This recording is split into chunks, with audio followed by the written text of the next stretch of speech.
Ladies and gentlemen, distinguished guests and all participants, good afternoon. Welcome back to Geological and Georesources Engineering for Sustainable Earth 2021. With me, Icha, I hope everyone had a nice lunch. Earlier this morning, our second day has been commenced with special lecture by Toshiaki Hasenaka Sensei. Arigato Sensei for your valuable sharing. And today's plenary session is going to talk about circular economy of earth resources and shall be assisted by our academic staff, who is happen to be one of alumni from AUNCNet program, Dr. Lucas Donistiaji. How are you, Pak Lucas? Have you had Great, your... Mbak Ica. Yeah, great, Mbak Ica. Thank you. Yes, of course. Okay. With what, Pak? What you had for lunch? Small one. Small one, okay. Okay, Dr. Lucas is Doctor of Engineering, Earth Resources Engineering, who was graduated from Kyushu University, Japan. He researched on geoinformation of island arc magmatism and associated earth resources, a case study of Java Island, Sunda Arc, Indonesia, as his thesis. His research interest is focused on geoinformation of arc magmatism and associated earth resources. His latest publication is Origin of the Chaumiet Lao Sulfidation Epithermal Gold Prospect, Monwea District, Central Myanmar. I hope I pronounce it right. And without further ado, Dr. Lucas, the time is yours. Thank you, Mbak Ica. Good afternoon, everyone. It is my great pleasure to be the moderator of the second plenary session. Welcome to plenary session 2 entitled Circular Economy of Earth Resources. So circular economy is a relatively new concept that is closely related with green economy agenda that recently gains a lot of attention in academic as well as global leadership cycle. Yeah. And this issue especially becoming more and more important since December 1st this year, 2021, Indonesia holds the presidency of G20, the first experience for Indonesia. And it is an international forum that brings together the world major economies. And with this regard, Indonesian government carries out ambitious agenda on national economic transformation that involve a lot of activities related with earth resources, especially downstreaming industry, like mostly from mineral resources such as nickel mining, then bauxite, copper deposit, etc. And then digital transformation in many different industry as well as green economy. So in this case, circular economy concept is a very relevant in terms of green economy, and this concept favors for a more efficient, environmentally sound and sustainable way of thinking that focuses on careful management of mineral resources. And with this regard, the products of earth resources are designed for high performance and durability, as well as optimal use of raw material, including the intelligent reuse of any waste products created during the manufacturing processes. So we are very happy in this session. We have 4 keynote speakers who represent the researchers from developed as well as developing countries, as well as representative of world-class researchers, as well as professional and government officials dealing with different types of earth resources, including silica deposit related with geothermal brine, and then metallic resources, and coal mineralization or coal deposit. So I would like to, without ado, I would like to introduce the keynote speaker today.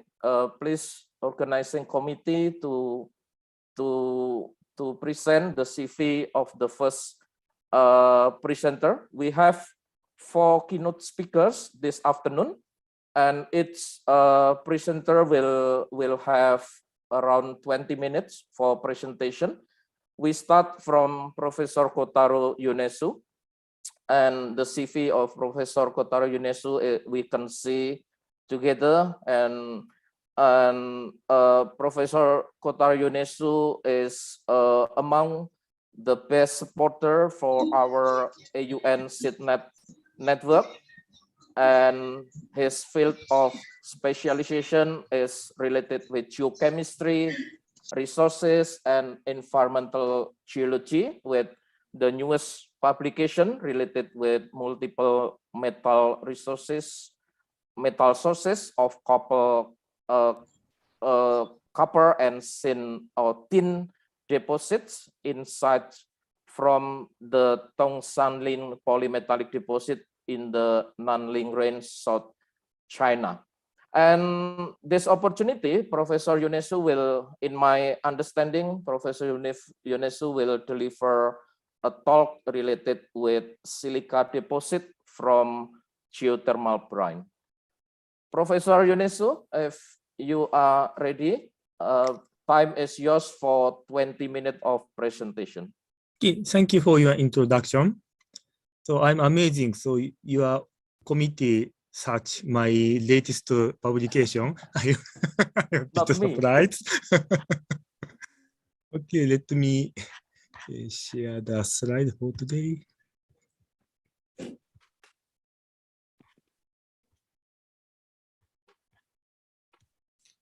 All right.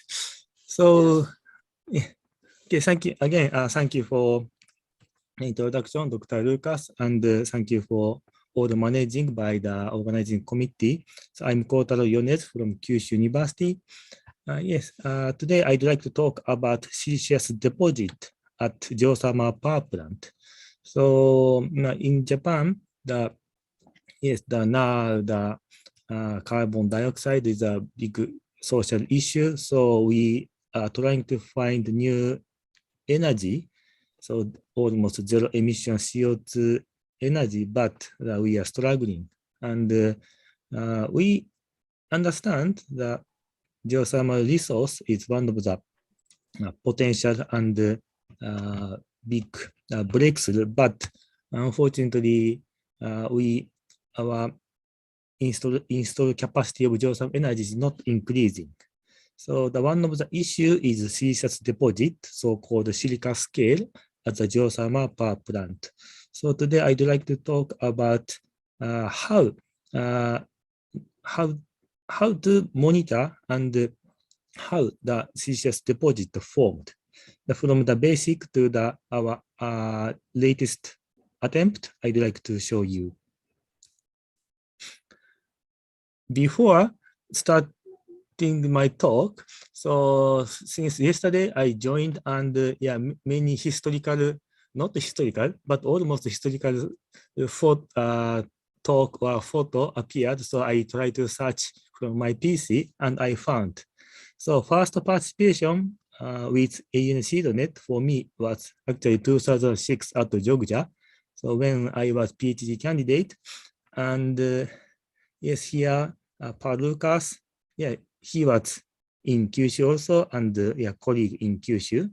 And this is my presentation. Oh, very awful if I see now in this slide, but at that time, very I got nervous, and then now I changed the position, and now I encourage students to make a presentation. And at that time already, Agun Harijoko Sensei is already in UGM. Then at that time, in 2006, we went for fieldwork together with UGM groups. So this is Pa Hario. So still he was undergrad, but he's very keen on the fieldwork and research activity. So very impressive. Then time flies, and 15 years later, so now my turn to educate next generation. So some professor told me that 15 years is one generation. So you should educate next generation. And now I have already started. And this is Mr. Saifulin, one of the course in this paper. And he was graduated from UGM and finished master here and now PhD in Kyushu University. Then he make another friendship with Japanese student here. So these linkage, so at least the UGM and Kyushu University has crossing over generation. So we succeeded. So this collaboration, if we can establish this collaboration work, even without communicating so often, but anytime we can help each other. So that's good relationship. So AN SeedNet, the role of SeedNet is very important. Of course, in 2006, I did not realize, but now I understand. Then let's move to the next slide. So this is a schematic geothermal power generation system. So today's main talk is silica scaling. So this was formed after separator. So after geothermal reservoir, we extract through the production wells, and after separator, we get the hot water, geothermal water. Then, so this was the source for the silica scaling, especially at ground facility after separator and geologic formation around the injection well. So if no capacity, no re-injection capacity around the re-injection wells, so we cannot produce because we don't have any space to release. So the re-injection capacity it's controlling the production actually. Then if I emphasize more, so that there are diverse type. So silica scaling at the ground facility and the geologic formation, as already mentioned. And in addition, calcite scale, sulfide scale, sulfate scale at production well site due to the drop of vapor, causing the drop of vapor production. And recently we use binary systems. Even we want to use the relatively low temperature geothermal resource, so we use binary system. And unfortunately, the scaling occurs at around heat exchanger of binary systems. Then recently, we recognize that not only from aqueous phase, the vapor phase can cause the scaling. So some of the turbine blade or vapor line pipeline are covered with silica scale. So, but totally different mechanism with the silica scaling from aqueous phase. But that's our maybe next challenge. Then basic idea of the formation of silica scale is summarized. One trigger is shown here.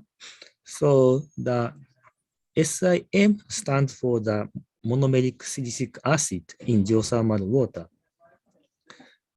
The SIT stands for the silicic acid, total silicic acid. So there is a gap. So this gap is the amount of polymerized silicic acid. Then at high temperature, geothermal fluid we use for power generation, but when we release the pressure, roughly around 90 to 100 degrees Celsius at the ground facility, then solubility of amorphous silica is around 350 ppm, so as shown in dashed line. So almost saturated with respect to monomeric silicic acid, but silicic acid can polymerize. So actually oversaturated condition is easily attained. So that's a big problem for silica scale formation.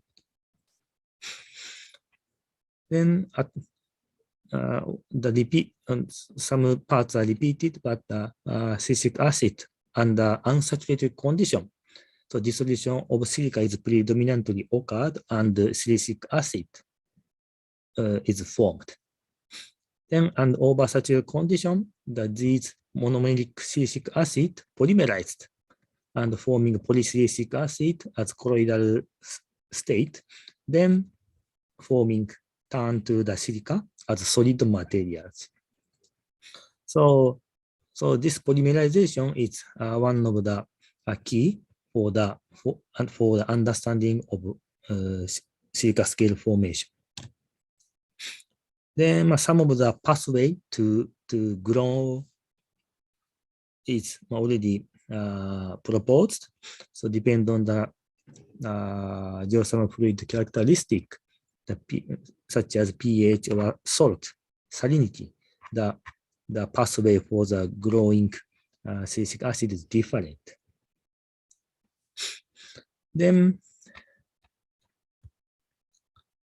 this is a very famous diagram by Gallop, 1998. So he calculated, he measured the solubility of amorphous silica and impurity bearing silica scale, so such as iron and alumina. Then as a fact, most of the silica scale contains a lot of aluminum, magnesium, or iron, up to 10%. So no more pure amorphous silica. Then if pure amorphous silica, the solubility is high, but unfortunately, iron or aluminum bearing silica scale solubility is lower than pure amorphous silica. So if we compare at 100 degrees Celsius, the difference is around 150 milligram per liter. A very big difference. So this, when the silica dissolved following the amorphous silica solubility line, but when precipitate follow the aluminum silicate scale line, so this gap also can be a source for the silica scale. So that's this 150 is not small, not negligible. Then if we usually re-inject at atmospheric pressure, so abrupt precipitation of silica scale from geothermal fluid containing more than twice silica solubility. If assuming from 200 and suddenly release the pressure and allow to candidate. And in this part, so I have collaborated with Dr. Agun Harijoko under the bilateral international collaboration. So we are trying to remove,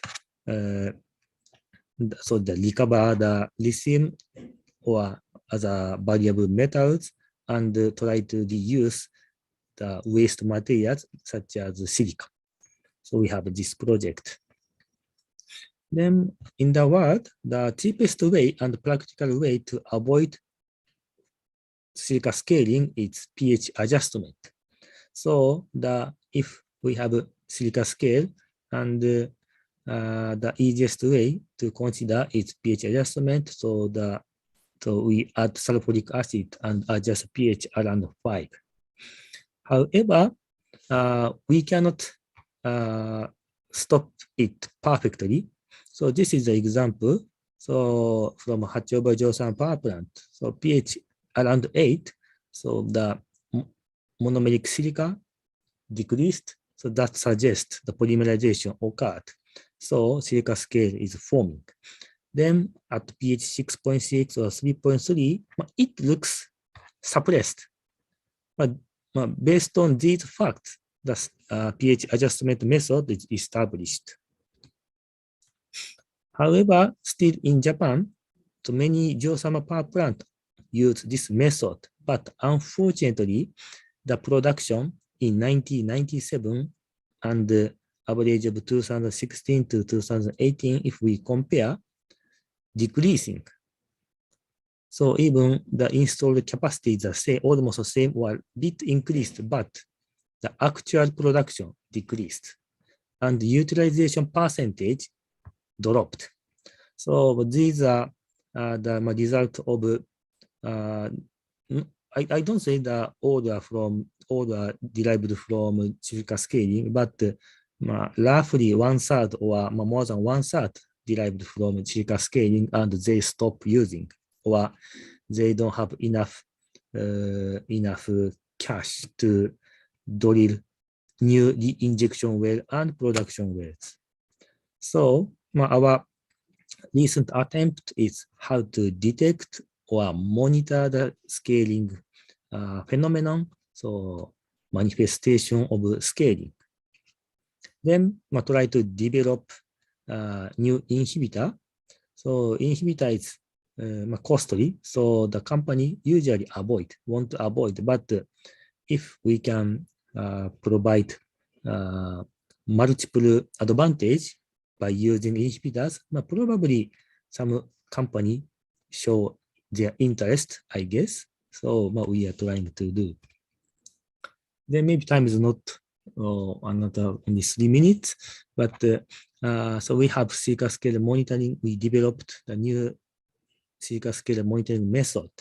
So traditionally or conventionally, we use test piece immersion test for monitor the formation of silica scale. So this is a result of the conventional way. At the pH 8, so we can recognize the big weight difference. That means the scaling can be observed by way. So it's very obvious. But so pH 5, 4, 3. So if we adjust pH to the alkaline side, so the acidic side, the difference we cannot recognize. So that's a problem. And the fact still after installation of pH adjustment, we suffered from the silica scaling. So even pH 5 or extreme condition pH 3, we can guess that still the silica scale formation is proceeding. So that's why we need new monitoring method. Then another method, so column experiment, scale sensor, ultrasonic method, that's mostly the not quantitatively. So we cannot know the chemical composition. So only silica scale or together with some other scale material or something that we cannot get information. Then if we don't have such information, we cannot take a new action like inhibitors. So we'd like to know the chemical composition as well together with test piece experiment. Then this is also this is the same slide and simply improved. So the mostly that we adapt the conventional test piece method, but we develop the analysis. So that if we weigh we cannot distinguish 1 gram or 0.9 gram, but if we can get chemical composition by using semi-EDX or laser ablation ICP-MS, it helps us the information on how to prevent. Then laser system, just skip. So that we try several on-site experiment. So first, we try the test piece immersion experiment at pH 8, so ordinary using the original geothermal water, and we adjust pH 5, simulate for the sulfuric acid addition for pH adjustment. Then allow the test piece immerse for 1, 2, 3, and 4 days. Then the result is quite obvious. So at pH 8, even 1 day we can see some particles with, and totally this area is covered with silica, very thin layer of silica. and 4 days, the almost saturated and almost similar. So 1 day and 4 days, not so different. And at pH 5, we can suppress, but after 4 days, only 4 days, we can see some particles, and the average SI content is drastically increased. So already the sheet for the silica scale was formed. So after those sheet or nuclei formed, just along with time, it's growing and being like this. Sorry, time is very limited. Okay. So, and additionally, we use laser ablation ICP-MS to detect those minor contents. So we can detect, and more precise quantitative analysis we can conduct. Then we accumulate the data, and we can see the correlation. So at least silica and alumina will correlated even pH 8 or pH 5. So in these pH 5 condition, conventional way we cannot distinguish, but we can understand even pH 5. We cannot suppress the silica scale formation completely. Then I had several slides for the another on-site experiment. We tried, of course, for the DN03 power plant as well, but sorry, I need to skip. So far, no geochemical scale monitoring has established. Then this time, we'd like to propose test piece immersion as conventional way, but we try to add advanced geochemical analysis. Then maybe effective monitoring way we can establish. Then the key phrase for this research is trace amount of precipitation is not monotonous silica scale, but the aggregation of each element. So this idea is maybe good for the development of inhibitors. So how to prevent the silica scale formation. So we'd like to know those information and apply to the practical geothermal power plant. Okay, thank you for your kind attention. And I miss Dorian from Indonesia. Now durian season, Sensei. Okay. Okay, thank you very much. Sorry for very limited time, but I hope we will still have some time for discussion. So we have to move to the second speaker. So it is my honor to introduce Pak Adi Mariono. Please, organizing committee to show CV for Pak Adi Mariono. Pak Adi Mariono currently is actually director of G-Resources Nusantara, one of the most distinguished national mining company in Indonesia. Pak Adi Mariono has a very long experience, more than 30 years of exploration and development of many different metallic resources in Indonesia as well as in global scale. And we know a lot that Pak Adi Mariono focus of research as well as business interest on magmatic copper and gold mineralization, and his recent publication related with East Sunda Porphyry district is really well known, yeah. But I must mention, especially for this occasion, Pak Adi Mariono will represent the industry, but as well as alumni, alumni group of our department, who recently published a publication or book related with green energy. So Pak Adi Mariono is one of the initiator of the alumni group, the same group with Professor Dwiki Rita Karnawati, proposing the Green Energy Initiative by Department of Geological Engineering UGM alumni. So as well as I should mention, Pak Adi Mariono actually is also visiting lecturer in some of our class in graduate program. Okay, Pak Adi Mariono, unfortunately time is very limited. I hope you can share your perception, your view related how industry anticipate the green economy strategy to be a more reputable industry with regard with future sustainable development. Pak Adi Mariono, if you already ready with your presentation, you can start your presentation. Time is 20 minutes, Pak Adi. Thank you. Thank you, Pak Lucas. Thank you for the opportunity. Can you see my screen now? Or? Yes, Pak. Okay.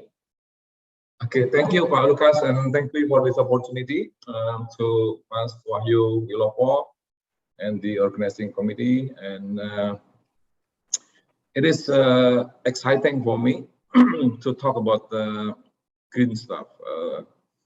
In particular, that's in our industry. So I will frame as the big picture as sustainable mining industry, and we will cover one of the key message for a key theme from the seminar. So I will go through into the 4 points, starting from why mining important, and then what is the paradigm now for the mining industry, and what we think that we can adopt the industry toward the green revolutions. And at the end of the day, but all matters depend on us as individual, as a company, as university. It all depend on us. Okay, I will start first with this here.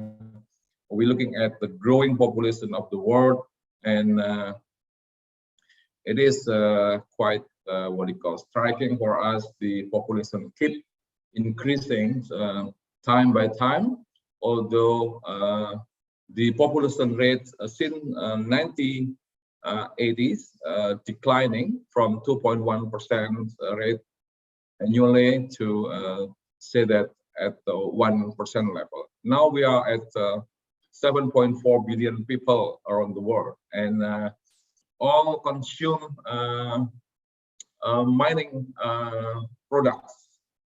So according to the data from the Mineral Education Coalition, more than 3 million pounds of mineral, metal, and fuel oils needed by individual for the life. So what drives mining is actually all of us. Number one, because of the population increases, and number two is because of the increasing in the quality of life. That's two factors actually drive the demand for the products, natural products from the mining. And just for example, that the old time, when looking at the 1980s, handphone, okay, it's only 30 elements. And so if you remember the big handphone, it's just like a sweet kiss, and it's only 30 elements. And now it's since 2018, our gadget requires 75 elements, and you can imagine how much the what you call the variety of the products increasing. And you can compare also what's happening with the big cities. And 87, you can see that Shanghai is just like flat, and it's now since like 15 years ago, it's growing. It's like, you know, skyscrapers everywhere, and then you can imagine how much actually metals and mining product requires, not only the productions but also the variety as well. So what we're looking at today is we are facing 5 key points. Number one is everyone moving into the green. You can name it: green economy, green energy, all green, green banking, green financial. Everyone talking about green, because we need to realize that more we care about the earth, actually more we care about green. So number two, it's because of the high demand on the materials, mining products. So we have been facing the critical raw materials, and we know already that rare earth is part of the critical elements. Just USGS just recently, a month ago, they declare nickel as the critical shortage as well. Number three, circular economy. Whatever we do, we don't want to produce waste. Waste can be recycled, and economy can be generated from the recycling waste, and that's what also we would like to do in mining. Transparency initiative, we cannot just hide what we're doing. It's everything open, and including, and if we are a public company, everyone can see what we're doing. Everyone can see what inside our pockets. And lastly, it's urban mining, because we're trying to be more efficient. So we want to recycle, recover against the electrical product that's already in waste now. So this is our paradigm in the mining, and we have to adopt to be able to survive. And not only that, we have to be more sophisticated, more easier, and everything's moving into the digital system. By looking at that, what's happening in the industry, the demand for supporting the green revolutions, it's a big thing in mining industry.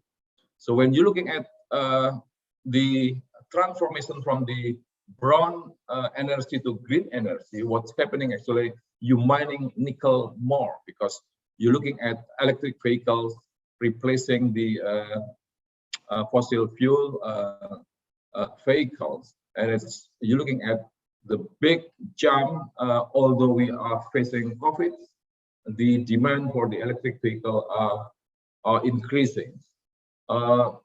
Last year, although we have been facing COVID, the growth is 26%. And this year, we're looking at the growth of 45% of the electric cars or electric vehicles demand. So the developed countries like European, US, Japan, and then also Hong Kong, China, they can afford to buy the electric vehicles. So when you go to London, for example, you will notice that a quite significant amount of the cars are actually electric. And what's happening is that they needing more nickel, cobalt, manganese, lithium from sources, including Asia. So when you're looking at what actually nickel for the electric battery, we're looking at 6% now, and it's in 10 years, it's growing to 26. And then another 10 years, it's growing again 36%. And not only that the proportion is high, but the production is also double than now. So we are now producing 2.5 million ton nickel metal that is consumed by a lot of industry, and it's 6% now. It's for electric vehicle, but in 20 years, it will be double to 5 million ton nickel produced, and almost 50% for electric vehicle. And you can imagine how actually, when people talking about the green stuff, when we are moving to the green, you are actually mining more and more. And this is what our challenge is. When you're talking about nickel, you're talking about Indonesia. Why? Because Indonesia contains the largest nickel reserve in the world. So we hold 25% of the total world nickel reserve. So we're holding 23.8 million ton nickel metal, and we have been contributing a lot into the green industry. As 10 years from now, we will be very dominating. It's 45% of nickel from Indonesia. So you can imagine, and it's last month, US just declared that nickel part of the critical raw material. So what does it mean? Everyone crying for nickel. This is why European unions complaining to Indonesia about export ban in WTO. So including Japan. Japan also complaining about Indonesia. But Indonesia has right to develop their own industry, their own downstream nickel industry. So this is what's happening. So it's just the government need to find a balance how to satisfy the overseas demand, and at the same time how we can develop our economy, our downstream nickel industry. This is what's happening in the industry, in the domestic industry. You're looking at the production of nickel day by day, it's growing. And the peak now, it's last 2019, we produced 61 million ton ore. And it's because export ban in 2020, last year, a little bit drop. And what are those things? You can see on the right side, we're looking at smelting factories to produce ferronickel and also NPI, but we also started producing MHP, material that will be used for the electric battery. So in the next 5 years, we will have in total 11 HPAL plants and acid leaching plants. So Indonesia will also play a very significant role in supporting electric vehicle industry. Now our processing factory dominated by smelters. We're looking at 23 smelters at the time, but in the 5 years we will have 11 leaching or hydrometallurgical plants producing MHP, MSP, and also nickel sulfate. There you are. Why so many people crying for Indonesian nickel? Because we are holding the largest reserve in the world.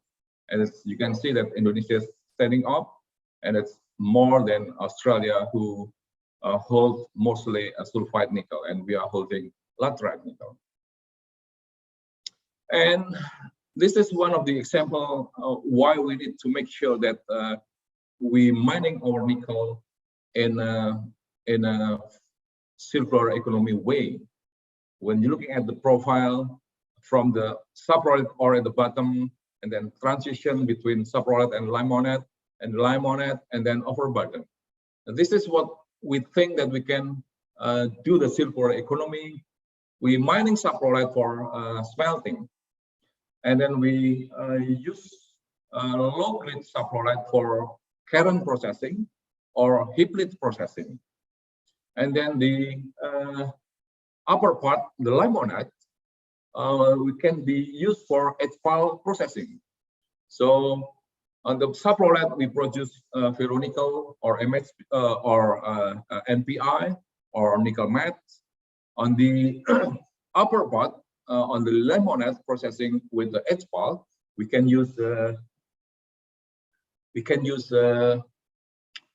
produce MHP, MSP, or nickel sulfate.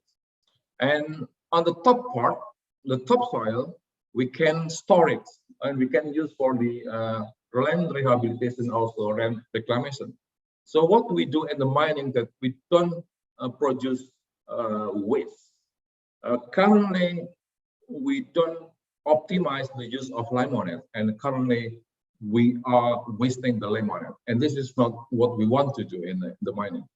So that's why the government need to push to build asphalt plant and leaching plant so that we can use everything that we mine from the nickel pits or open cast. So on the right side, you can see that some of the example, different processing techniques, processing routes for the different ore that we can see in the left side.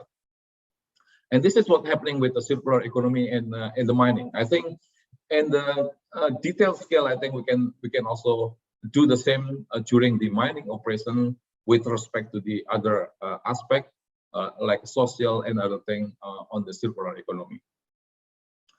On the basic question in the mining, when we're trying to transform from brown economy to green economy, the main question would be, can we do it in the green way? And this is all instrument that making sure that everything we do in the industry is a green way. You can name it, and now it's getting popular. People mentioning about ESG, environmental, social, corporate governance. And people already taking into account sustainable development goal set up by United Nations. And also in the practical level, ICMM that consists of 35, the biggest miners, the biggest industry, they applying already 10 principles in mining. And you can see this is the development of the green instrument to make sure that actually mining also carried out in a green way. And you can have a look in more detail here, how actually 10 principles of ICMM describe all the detail, what we have to do in the practical level. For example, when you have reserve, and then above your reserve is actually somebody's land, and then somebody doesn't want to sell your land, his land, to your company. So meaning that actually you cannot mine because of the human rights.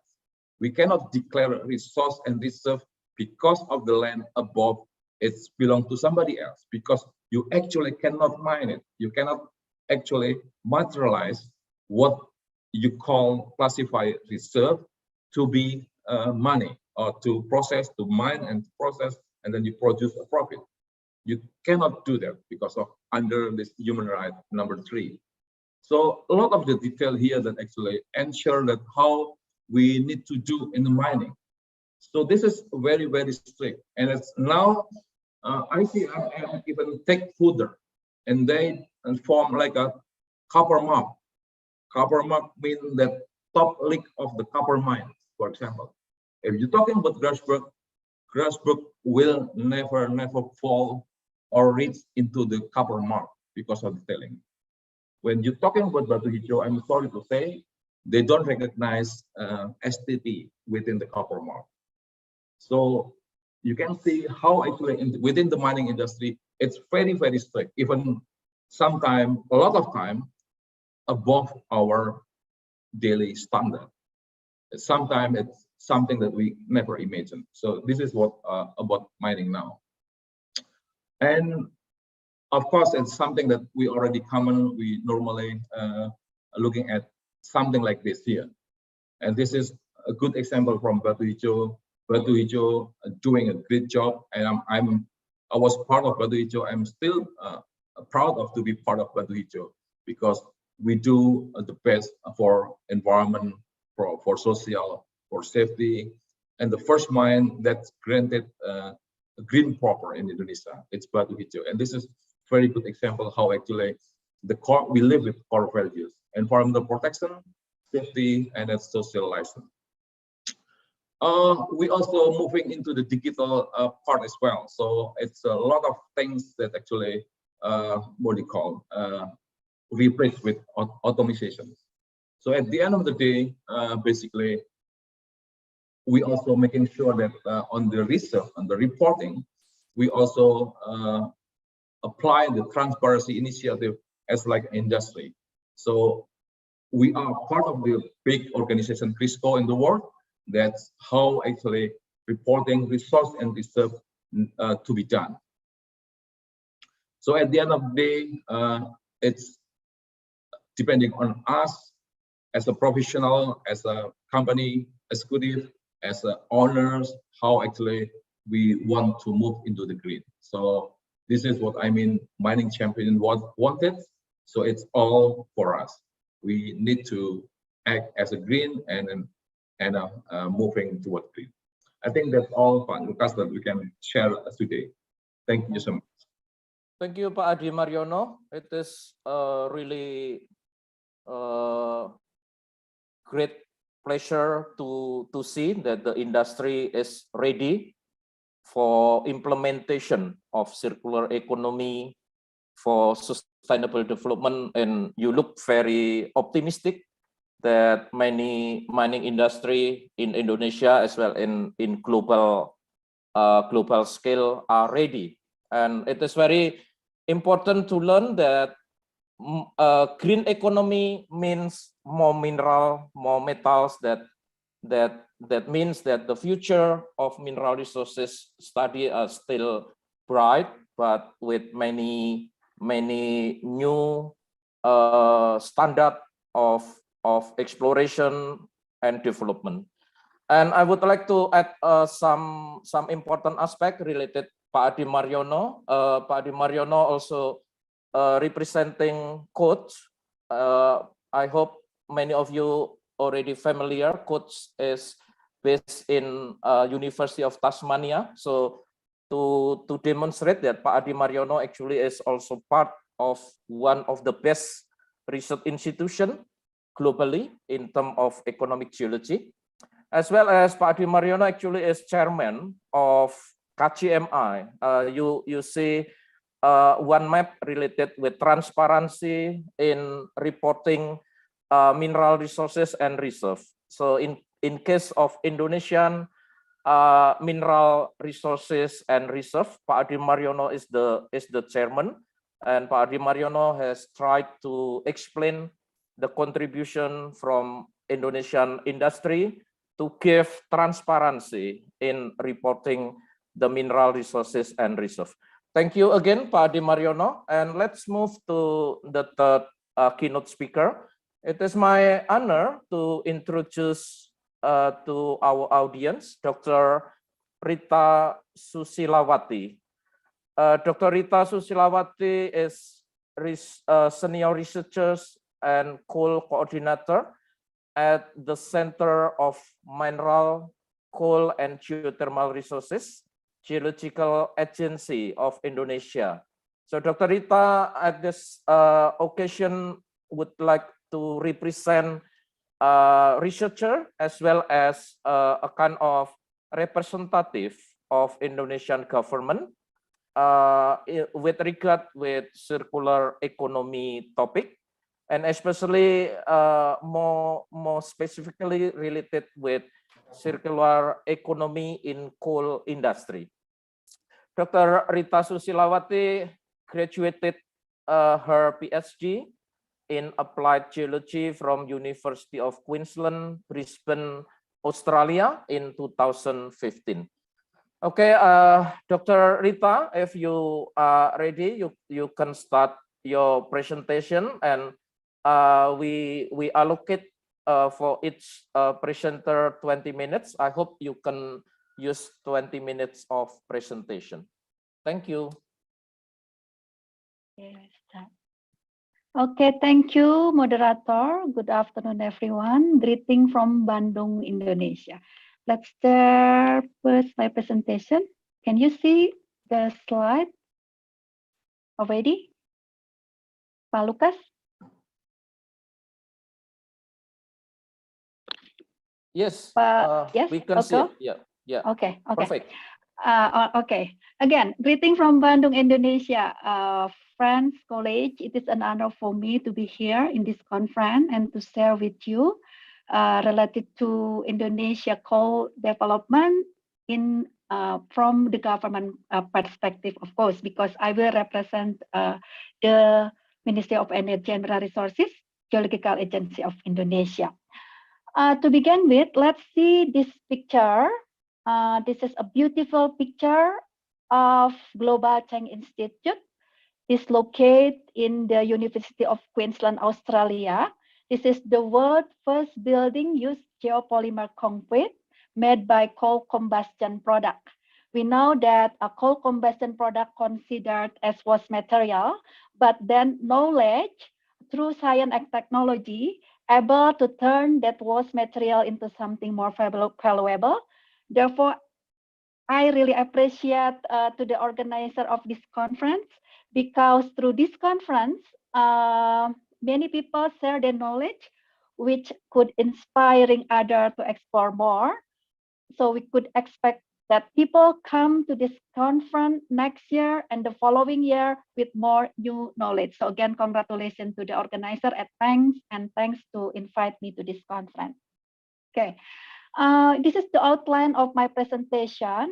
Actually, I would like to concentrate my talk on how Indonesia tries to overcome challenges in its co-development in green energy era, as well as and how Indonesia take advantage of the opportunities available using policy, science, and technology. So I will begin with filling you on the background information. If you see this slide, this is just so the information how government of Indonesia manage its coal resources. The coal resources management are under Ministry of Energy and Mineral Resources. There are 3 different institutions, which is Geological Agency for Resources Exploration and Evaluation, and then Directorate General of Mineral and Coal for organize and supervise as well as manage coal mining activities. And there is Center of Data and Information of Energy and Mineral Resources for data management. And the following slide show us what is actually the challenge faced by Indonesia. I think all countries with significant coal resources, including Indonesia, which relies on coal as its economic driver, currently face the same challenges. We know that the utilization of coal produces significant CO2 emission, which is the highest among other types of fossil fuels. And we are all aware that CO2 is one of the greenhouse gas that causing damage to our earth, causing what we call climate change.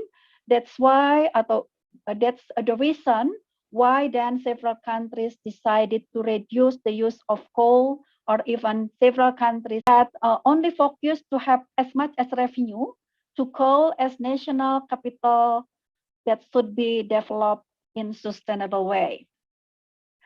And if we see the other slide, this is show us how coal could be converted into several high value added products, creating circular economy, which means optimizing the use of coal. I just like the press they use. This is a consortium in US. They work together to achieve the goal, which is finding use for every molecule that is mined, no molecule left behind. I think that's quite cool, yeah, the phrase. I will also stress out on how they make a consortium to achieve that goal, which set us an example how important a collaboration is. Okay, this slide, the following slide, show us how Indonesia start to explore the opportunities to utilize coal, not only as a conventional direct source of energy, but also for several other purposes, which definitely increase the value of Indonesian coal. Now we come to the next part of my presentation. We will talk about Indonesia coal potential. If we see this figure, this is related to how much actually Indonesia coal. That our data show that in 2020 we have 143 billion ton of resources, with reserve around 38.8 billion, and the resources mostly is low and medium rank coal.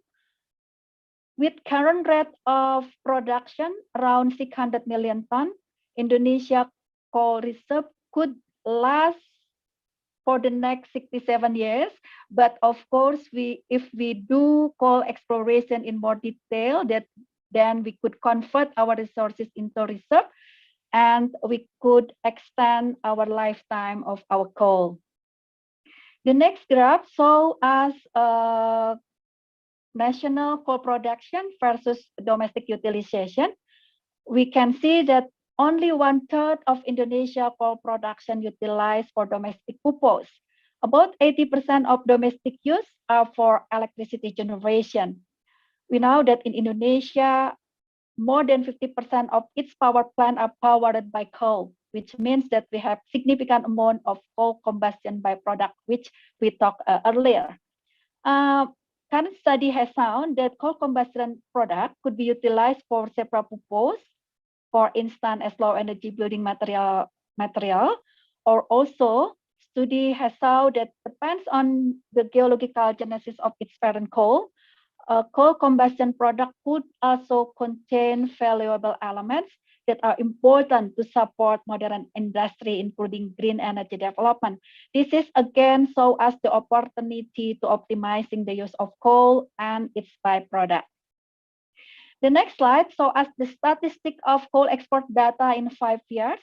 Indonesia has been known as one of the major coal producing country, but with the increasing global concern on CO2 emission, it is predicted that the coal import demand will gradually decrease.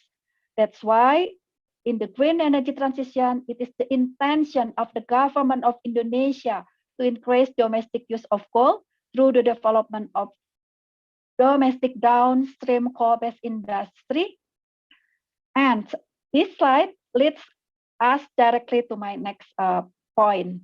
This is the major focus of my presentation.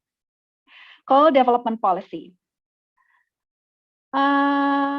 Let's now take a look to this slide. This slide shows how the government of Indonesia seriously take an action to develop its coal in a sustainable way through the launch of coal grant strategy and coal national roadmap. The strategy actually consists of 5 major programs, but for the execution, the grant strategy then divided into 10 separate programs that focus on utilizing the coal into a cleaner energy efficient and preparing the cost-effective process for refining coal into precursor for several high-value products, such as metallurgical coal, fuel gas, petrochemical and fertilizer feedstock, and advanced material feedstock. If we see detail for the roadmap of coal downstream, it's actually divided into 4 different milestones. The first 2 milestones actually focus on utilizing the coal, focus on how we prepare to develop downstream coal-based industry and clean coal technology. And the third milestone focus on accelerating the developing of the downstream coal-based industry, while the last milestone, which is the final milestone, focus on how we manage those industries in sustainable way through the application of clean coal technology and carbon capture storage, not only in power plants, but also in small-scale business that utilize coal.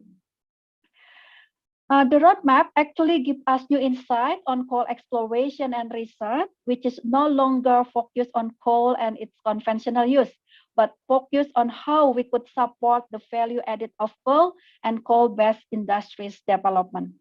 So where do we go from here? Of course, once we have the program, once the program set up, we need to have an action. In the following slide, I will share with you several projects that are currently done to support the coal value added development in Indonesia. This is Indonesia coal downstream development status. According to Indonesia mining law, mining companies required to have at least one program to increase the added value of coal. In this figure, we can see that such utilization project in Indonesia currently at commercial stage, while others still in development, even still in research stage. For the last two, it's still our homework, how we continue the research and the development to scale up the result into commercial stage. The next slide show us the co-firing project done by PLN in order to mitigate the CO2 emission from its power plant. Up to 2020, PLN have implemented coal biomass co-firing in 17 power plants and planning to have 52 power plant co-firing coal biomass in 2025. And following the rest of the slide, I will share with you Geological Agency, which is my institution recent project on coal added value. We actually have program in line with National Coal Roadmap. The program includes deep-seated coal exploration that provide data for CBM and underground coal gasification, and several other programs that support the development of coal value-added industry. Let's have a look more detail to a number of highlights in the following slide. First, project highlight, deep-seated coal exploration. This is the focus of our exploration because compared to surface coal, deep-seated coal are less explored with limited data available. Well, we know deep-seated coal resources could be used to secure our future energy need. And also we could use to develop our CBM resources, which is considered environmentally friendlier than burning coal because CBM produce less CO2 than coal. Up to 2020, our data saw that the deep-seated coal Indonesia account for about 43.25 billion tons. The data mostly gained from government exploration. And with the increased number of exploration in the future, we will expect to have more deep coal resources data.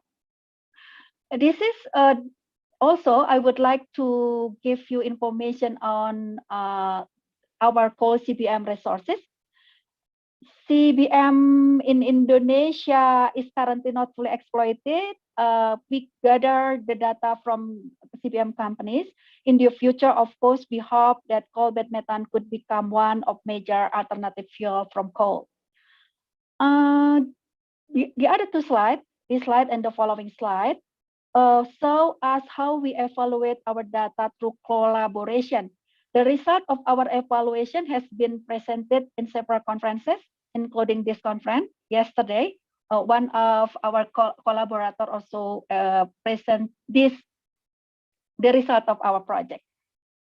First, this is the result of our underground coal gasification project, where we set up such parameter and use big data analysis to conduct site selection.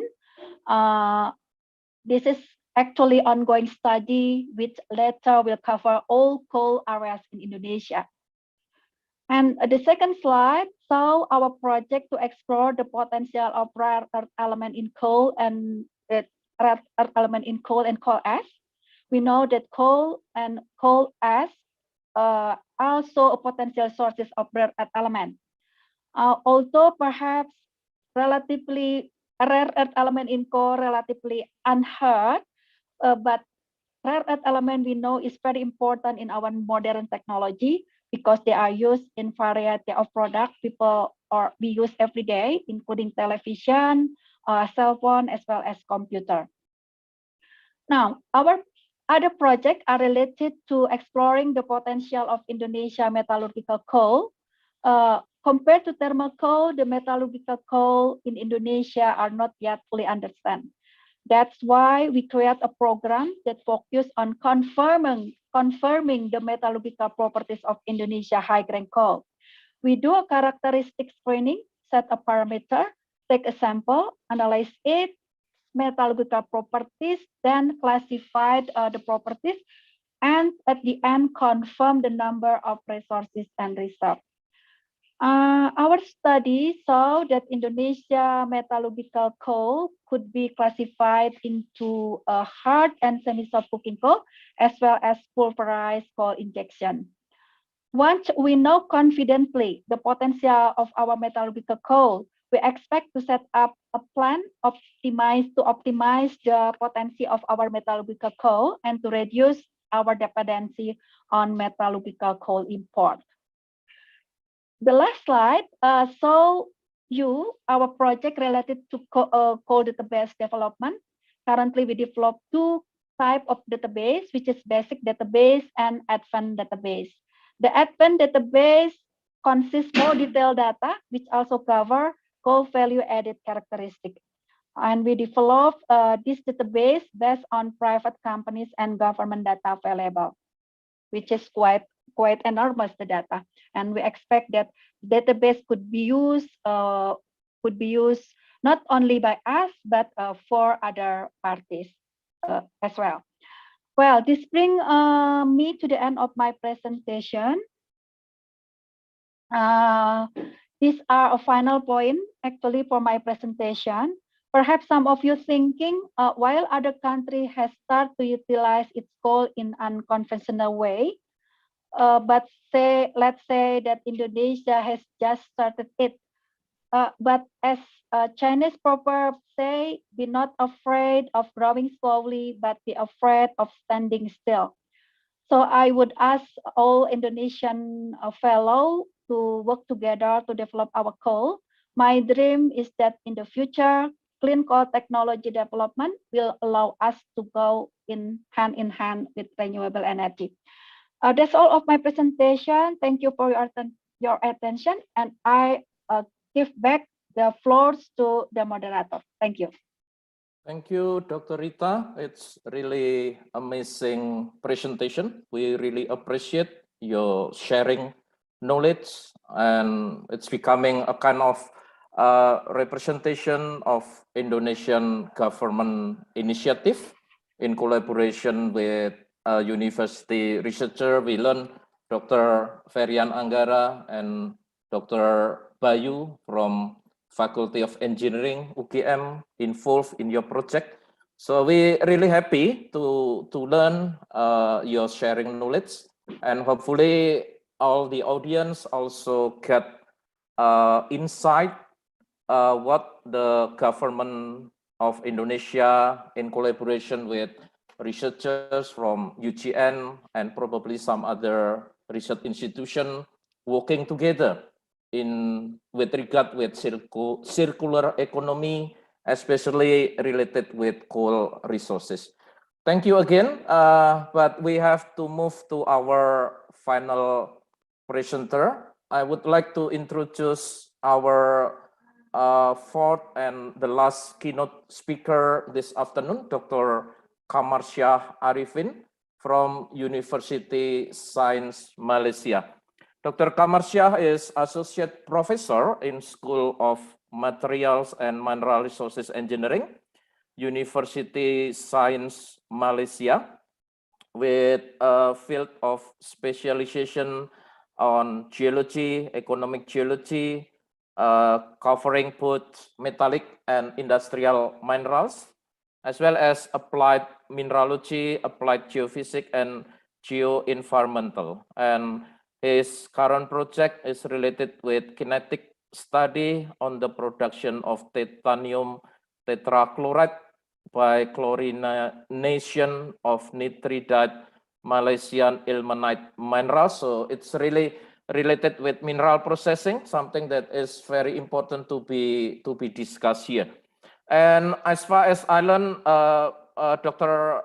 Kamarsyah will make presentation related with potential of rare earth mineralization associated with weathering crust of granitic rocks in Malaysia. And actually this topic is very important with the regard of our session. This is the first topic related with new rare earth resources related with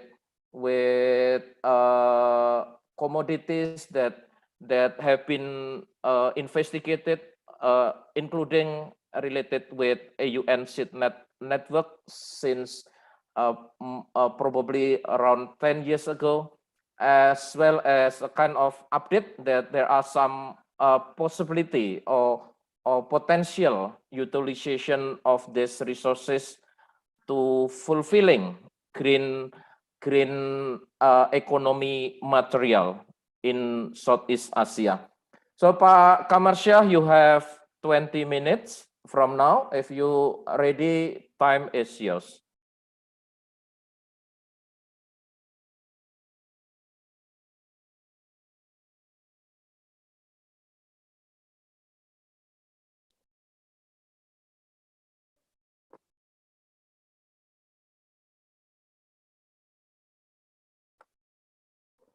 Silakan Pak.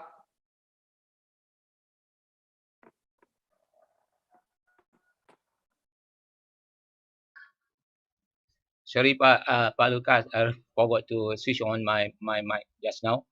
Anyway, Yes. once again, I thanks Raja Mada as this year organizer for the Senate meeting, especially on the mineral resource or geo resource. Okay, for today's panel, also welcome or not. I mean, I'm very happy to be here today with other panel, Dr. Rita Susila. We already talked about the coal, Dr. Adi Mariono about the nickel laterite, Dr. Yonizu just now talk about uh, general mineral development in Japan. So once again, today my topic is very focused, and then about the research on the exploration of the potential weathered RE that normally is associated with the granite crust.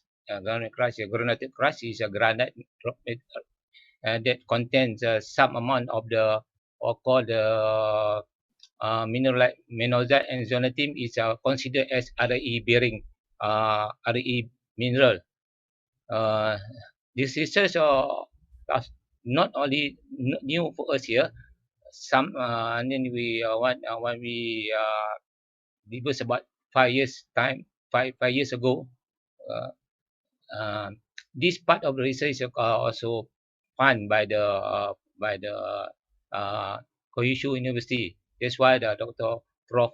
Kotaro Inezu also one of the researcher that are related to the RE potential exploration in Malaysia, involve a few students from Kyushu University.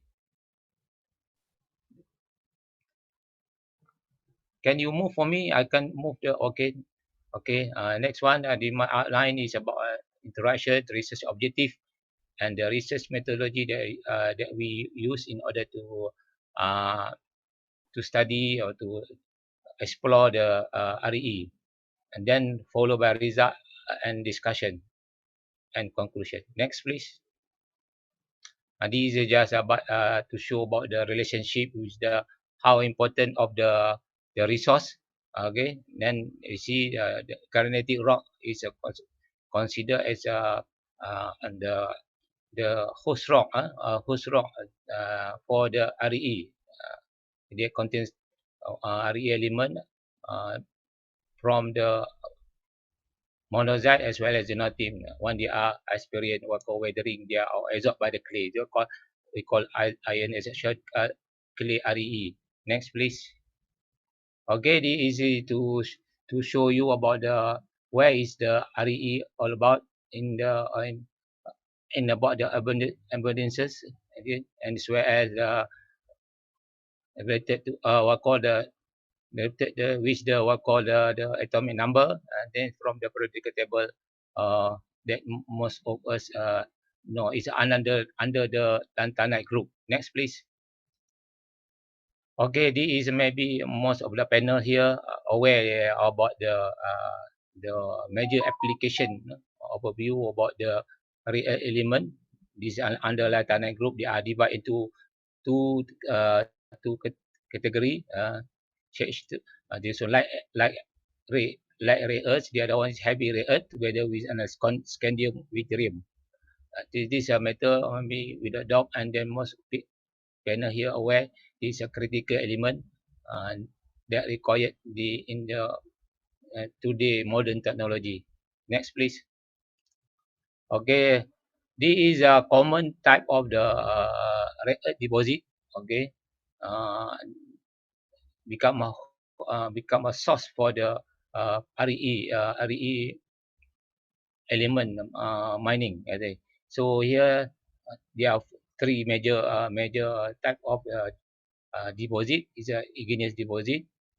This very popular uh, in China itu Bayan Obo deposit one of the major contributor of RE in the past. That's why last time China is a monopoly or control the RE metal. The other one not so big. This is about in the mountain pass in the Australia, and in the US. The other source is not so big, not so become a major contributor to RE resource. Iron oxide, apatite, hydrothermal deposit. The third one is about residual deposit. Residual deposit is in Malaysia. Last time we have a tin mining. By product from the tin mining, there are some amount of the mineral related to RE have been mined. Similar like monazite, xenotime, and so on by product from the tin mining in the past, especially in the Kita Valley. Okay, the major one we talk that come our topic of RE today in Malaysia or other part of the world. I'm not pretty sure about in Indonesia. Maybe this also with the granitic rock, weathered granitic rock. So now we is known as iron adsorption deposit, or in the short form is known as IADs. The other one is maybe not so major deposit. These are from bauxite or phosphate. Phosphate is a mineral like monazite. Next, please. Okay, these are for you to understand the classification of granite.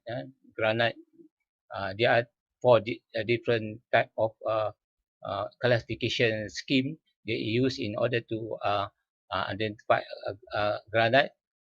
I just try to highlight the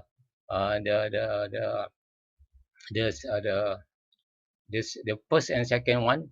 Okay, now based on the IUGS classification, then the granite normally rich with quartz, alkali feldspar, flake and there's low percentage, some percent in the percentage, minor percentage or in the mineral feldspar.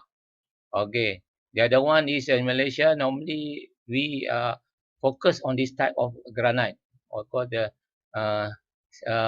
granite. These are called the two type of granite: S type and S type, I type granite. I is about refer to I type is about the igneous one, but one is S mean more on the sedimentary.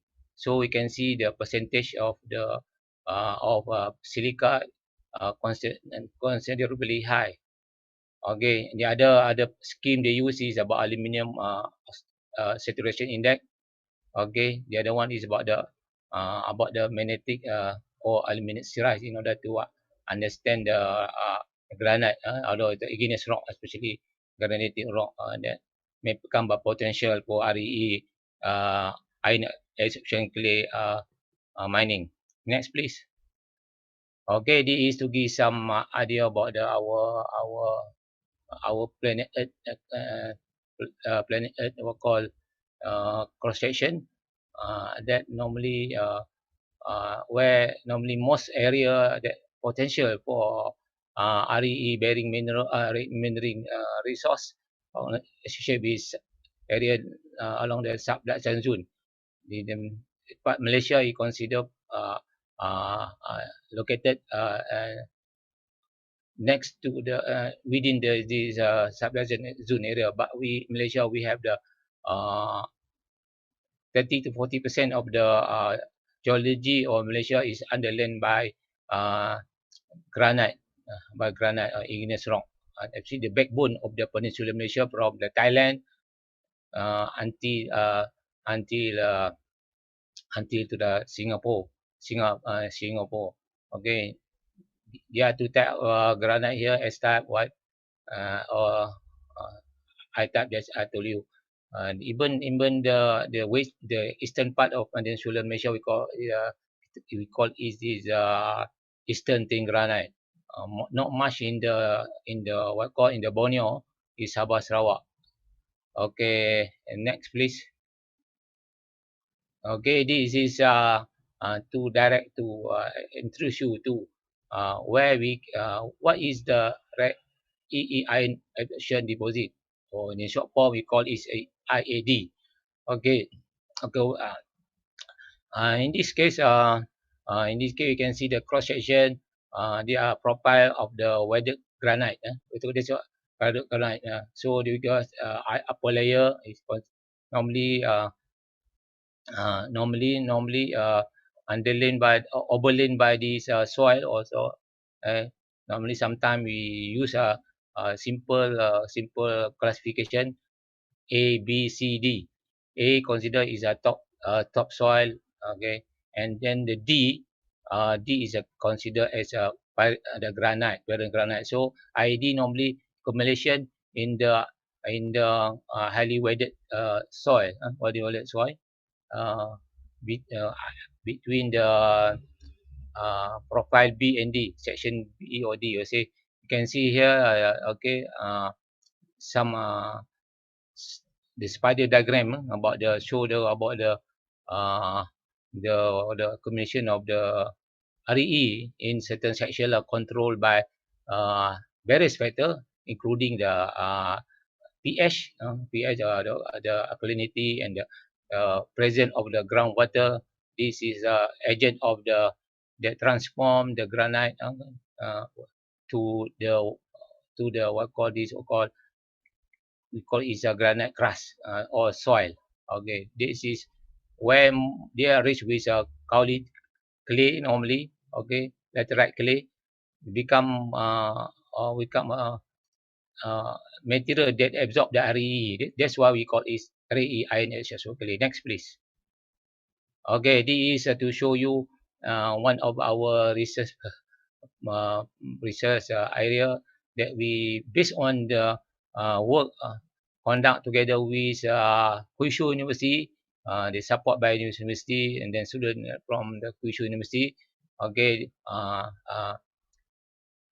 try to look the potential of the RE in Malaysia from the north to the south, actually on the selected area.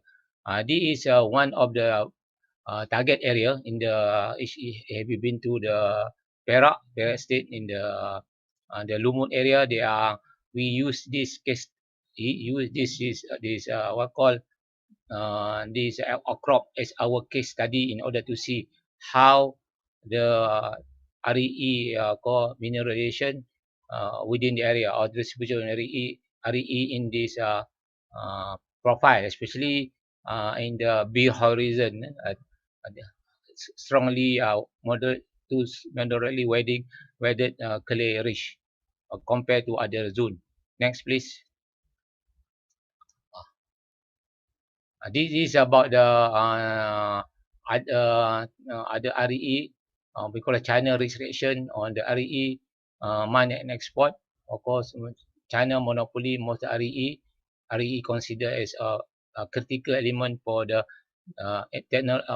green technology and use high technologies in the electronic industry. Okay, so this is the challenging part in the RE exploration and mining and processing, because you see here in the past on the box there you see the there are few company last time from the tin mining. They are heavy mineral, normally xenotim, uh, xenotim and monazite. Sometimes they are radioactive, but not so high. But this is become call up for cry for the public sometimes because the activity of mining may induce or call radioactive. Okay, and so on from the public, especially champion from the public. Uh, uh, so now not much this kind of resource already in Malaysia because most normally associated with tin mining already uh, close because lack of the resource. So now now the industry try to focus on this type of resource, RE to clay hosted iron clay, so the clay from the granite. Next, please. This is our, in this case, try to look in detail. We zoom into the area how to contact to do some exploration to study the potential resource for RE deposit. Okay. So this study normally to look at for the weathered granite profile in Western. We only focus on the Western tin belt or sometimes granite belt for RE resource in Malaysia. Okay, and then in order to see the potential to develop this resource, we also conduct some lab work in order to conduct a trial study on the. I got now master student working on this to try to conduct some leaching in order to recover of RE metal. Next, please.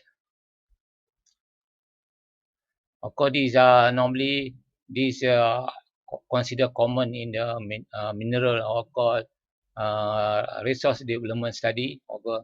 Normally, of course, we have to go to the field work and do to them call this resource mapping. I mean the exploration work in order to identify the resource. Okay, and then collect some sample. Okay, of course, in order to process, we must go through various steps. Okay, of course, the important one is to prepare the sample. They involve size reduction, and then normally we use a various physical processing technique in order to reduce the the what called the sample into 70 micron before we subject to various characterization method, and then using this one I'm optical mineralogy study for the SRD and so on. These are common method in mineralogy study. Okay, the critical part where I like to try to look the the potential in order to recover to recover this REE from the iron extraction clay. Okay, extraction clay just now from weathered granite profile, especially from the horizon B and C. Next, please. Of course, this is to show you where our location. Our location is very close to the to the sea, next to the Lumut and Pulau Pangkor. Pulau Pangkor and Lumut considered as a tourist attraction area for picnic, actually, because there are nice beach there. Okay, USM is going to see the Penang Island. We are based there in the north. Because you look at the map here, okay, those appear in uh, appear in cannot the color light orange color from the top to the north. I say on the western part, when can you see the Ipoh from top to north? Okay, you see consider granite. Dia tu type granite and so on. Maybe too small to read here. Then the other one we got the instant. We got the next to the what call if you look the route Bentung shooter zone is subduction zone. Okay, we got granite in the western thin granite. Of course, in the middle in right is the cololipis there, small one. To the right, to the eastern part, from Terengganu, Johor, we got eastern thin granite. Now our focus study in the kecamatan, those in Kelantan and so on. Sorry, Pak Okay. Tamar, time. How long we left? A few minutes more. Okay. I don't want to go stress. So I focus. Okay, next please. Okay, this is another view. We call our study area where TMLU, where we call it our sample in the state of Perak. Okay, just next please. Okay, these are our why we choose the dinding district, because last time, based on the previous data that we conduct from the earlier study with Professor Yonezu last time, and then that's why we are called it there. And then maybe for me, I go to the point number 4. High RE concentration is not only because of high CE concentration. Normally we use CE as an indicator. Next please. Okay, these are some sort of data from previous study about 5 years ago. We conduct together with the support of Kyushu University. Okay, from the various area, I think now from Lumut, Taipei, and so on, you can see how we plot the data. It's of course spider diagram. As see normally import CE positive anomaly. You see, you can see the curve. Okay, the one is normally related to the specific element here, EU. Okay, next please. Okay, this is a site that we conduct the detailed study in order to understand how the distribution of the RE in the weather garnet profile from the top to the bottom. Next, and then to collect some sample for study. Next please. This is I think the common method for the lab study to identify mineral under various equipment using for chemical study, mineral study, and then to conduct some tests in order to how to recover the not recover, just to see how the ion exchange clear by ion exchange capacity study. Next one. Okay, this is another to see how the sample are studied using various equipment in order to understand how to see how we can how much RE can be extract. And so we use normally ammonium sulfate acid acid in order to. So I go ongoing student working on this. Ni our lab view and in order to conduct the research in the field. Next please. Okay, result in discussion. It's very fast only. Maybe I need another 5 minutes. This is I told you, got our very close study. I don't need to discuss about geology anymore. Okay, because we rely on acid intrusive. Next please. The pink color one. This is an overview of the study area where you collect the sample from top to bottom, represent the horizon A, okay, B, C, and D. Because here don't have the what called the DRD, the host rock, maybe deep part from the left one, because the one is slope cutting. Next please. Okay, this I think this is common for you to understand the mineralogy of the rock. Sometimes we conduct the sensation polarization in order to identify the presence of the monazite. Sometimes you get a burning factor, burning the burning call is spot, because you maybe due to presence of monazite, radioactive mineral. Next please. Okay, the another view another view from the nearby area. We got to sample from there. We call Tamar. The Tamarok area, and then another one is the Lumut area. Next please. Similar one. This is another method we use in order to determine using SRD method. Next please. This is a common method in every mineralogical study. So this is study SRD method in order to identify the presence of mineral in the sample. Especially in here we more looking for the clay mineral, holocite and so on. Become they are observable clay. Next please. Okay, this under result. Maybe these are too much technical here. But from the study, you can see that the piece assignment. We can see what mineral present the sample, but actually RE difficult to be detect here because they are present in very low. The other of course the common mineral is a clay mineral, kaolinite, and so on. Next, please. Okay, another next please. This is another method, another sample. Okay, next please.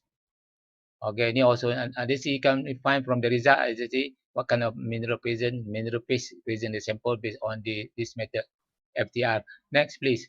Sorry Pak Kamar, Okay. last minute ya. We can you go to okay. This is a mineralogy and it's a holysite. Next please. Very fast. Okay, they want similar from the TM area. Next please. This is our about the next please. You're not so critical here. Okay, this is about the mineralogy study. Next please. Okay, this is similar thing about the mineralogy of using various method. Okay, next please. Okay, next please. So they to show represent semua. Of course, this is important for you to show you. Maybe I need like 1 minute for this. Okay, this is the result. Okay, this is how we table the result from the RE research data from geochemistry data. Okay, and this is sometimes you can see the profile from top to bottom. Like a pregnant woman, you can see. Then some see the total RE accumulation in ppm from top to bottom. You can see maybe in the horizons, sometimes horizon is high. Okay, this case look like high in the horizon C, in between B and C. Next, please. Okay, next, please. Okay, this is another to show you result from the of course spider diagram to show the called the concentration or the accumulation of the RE in the sample based on the what called the Sun and McDonald. McDonald, I don't know. Sorry for my pronunciation. Next, please. Okay. Next, please. Okay, it's a more or less the same. This is about the what kind of exchange study result. Okay, we conduct this based on the sample. Okay, some sample is this highly absorbent, some poor in this absorbent capacity, and then we use a kind of experimental study based on the using the ammonium acetate method as well methylene blue method. Okay, next please. Okay, this is something about the concentration of ionization clay in the study area based on the oriented sample as well from the bulk sample. Next, please. Okay, you can see the concentration. Of course, this is a conclusion from the study. Okay, we can see the concentration is from two areas slightly different. Okay, when we look like the tendency to the RE to accumulate within the profile C and B in this case, but they are not consistent from point to point, especially based on the profile of the area of the what called the granite outcrop and so on. This you can see there some what called enrichment pattern of the RE. Next, please. Okay, this is to summarize about the rock of the study area. Now we both geology was sinogranite and monogranite. Then we go to the based on the what called the SMA ADX study, and then we can see colina holysite is more like considered as a major clay mineral within the study area, within the profile. Next, please. Okay, maybe this is our finding for the study. You can see from HRE is lower in both sample because of stronger absorption of the clay and hydrogen ambient. CE percentage are considered low because of the negative cerium. Then in the TM and LU, I mean the Tolomuro and Lumut, lower in the oriented sample. Okay, Kamal, so I have to stop you now. okay, you can go to the very close to 3, 4. I mean, not much. These are recommendation that fit exactly that. So this is our suggestion lah, and just Okay. to Thank you, highlight the Pak leaching Amar. test. The leaching test is one of the method in order to extract the REE from the iron extraction clay. Okay, Thank thanks you. for the question. Pak. Yeah. Thank you, Okay. Pak Okay, Kamar. welcome. Yeah, Pak. Thank you. And Welcome. we have very limited time for Okay, no problem. discussion. We Okay. would like to use the extra time, few minutes, to discuss some important topics. And so Yeah, far, okay. if anyone from the audience have specific question to our presenter, please raise your hand. At this moment, I do not find yet. So I would like to start by asking for each of our keynote speaker your comments related with the economical feasibility or economical value, because anyway we need to consider the economic value of conservation and circular economy.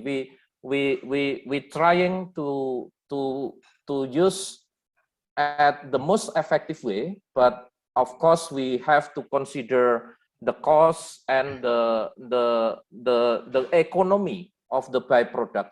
So I would like to ask your short comments related with your presented topics, starting from Professor Yonesu, related with material from geothermal fluid, what kind of resources we can extract, and how do you feel related with economical value in future development? And later on for Pak Adi Mariono, I learned that you focus on nickel. Probably there are some other metallic deposit you like to share with us about a byproduct from such metallic operation. And then for Dr. Rita, among several scenario, what are the best scenario for coal in Indonesia, in other countries? And for Pak Kamar, related with real economic potency of extracting rare earth in weathering crust in granitic rocks. How is the case in Malaysia related with economical development? Is there any progress in terms of real extraction of rare earth from weathering crust? Thank you, and I would like to start from Professor Yonesu, please. Yeah, thank you, Dr. Lucas. Yeah, in my talk, I did not include much about economy, but for the byproduct from geothermal power plant, that first target is maybe lithium, as you know. At geothermal power plant, we always flow. So let geothermal fluid flow. So we should utilize. Then, if sulfide scale reach geothermal power plant or production well, maybe after the separator, if we open, maybe we can get a certain amount of gold and silver. But it's related to geological setting, so not always. But lithium is more promising. And direct economic influence by prevention of silica scale. So anyway, the drilling cost high, and initial investment for geothermal power plant development is very high. So if we can prevent and maintain good condition for power generation, maybe that's the most big impact for economy from the silica scale prevention. That's my comment. Thank you. Thank you. Thank you, Professor Yonesu. Pak Adi Mariono, you have some comments on the most possible material to be recovered as byproduct from some mining companies or mining activity, Pak Adi? The speaker, Pak Adi. Yes. Thank you, Pak Lucas. I think I will go straight to the example, yeah. Yes. So that we can have a concrete picture. If you're looking at the laterite profile, we're looking at the bottom ore is saprolite, and then transition, and then limonite. It's basically when you produce to process saprolite to produce the nickel, ferronickel, or NPI. And then for limonite, you process with the leaching, and then you produce MHP. So what's happening actually, you cover with one mining cost. So we're looking at, say that $17 per ton mining cost, okay? And you can sell saprolite ore at 1.7% nickel or 1.8% nickel at price range of $35 to $45 per ton, okay? And that's a raw material price. And then limonite, you can refer it to HPM, that's what the government applies. So per ton, it's like $17 or to $20, depending on the nickel content. So from the raw material standpoint, already produced revenue, say that more than $55 from the same mining cost. That's one thing. So we're looking at $15 to $17 per ton. Okay. Then when you process, basically you produce added values more than 10 times. So the capex for smelters is approximately $10,000 to $15,000 per ton nickel produced. Okay, and it's you're looking at cash cost of $9,000 to $10,000 per ton nickel produced. So nickel price now is 20,000 or 21,000. So you're making profit like a 50% of it. And if you're looking at HPAL, the capital expenditure for HPAL is $20,000 per ton nickel produced. So when you're looking at producing 60,000 ton nickel metal in MHP, so you're building like a 1.2 billion size projects, and the cash cost also below $10,000. So you're looking at more than double, more than 50% of the profit. So this is kind of scale that we're looking at dealing with the nickel. If we can optimize all the ore and then apply the circular economy, nothing, no waste actually produced, because we also use the topsoil for rehabilitation. We stockpile it, and when we use it when we trying to rehabilitate and also trying to reclaim the ex pit area when we mine out. And we can also use the basement or the base rock for the hauling road as well, or infrastructure as well. So it basically nothing will be used. And the good thing about the nickel, actually, you're playing with the chemistry. When you're processing with smelting, you need like silica magnesium ratio between 1.5 to 2. So meaning that you have to meet the certain ratio in order to make processes efficient. And you're looking at the ratio iron and nickel as well. The same thing also happened with HPAL processing. You're looking at maximum aluminum and magnesium, certain threshold below 5, below 6, or below 8. Yeah, depending on the which plant you're talking about. So the low grades that we unprocessed, we can use as blending, both for HPAL, also both for smelter.